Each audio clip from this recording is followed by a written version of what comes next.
Dans cette vidéo, nous allons parler des hémorroïdes.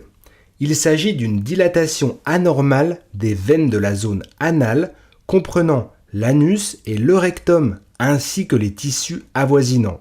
On considère qu'une personne sur deux sera confrontée à un épisode hémorroïdaire au cours de sa vie.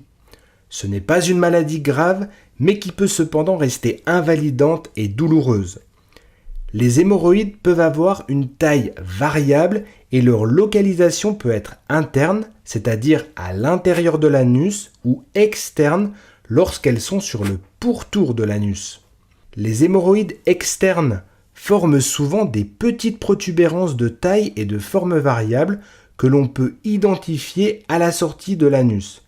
Pour les hémorroïdes internes, il existe différents degrés selon leurs caractéristiques. Le premier degré, le canal anal est normal.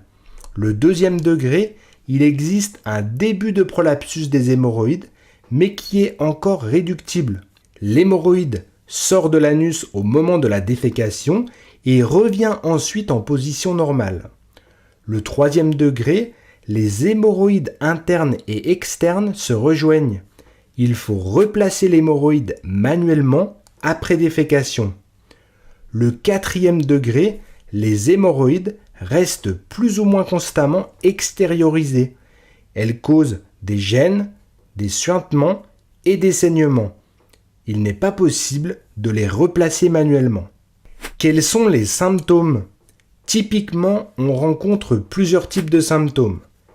La démangeaison anale, des douleurs, notamment lors de la défécation, des saignements pendant ou après les selles. Lorsqu'ils sont présents, ils sont généralement faibles et se limitent à des traces sur le papier toilette et ou au niveau des sous-vêtements.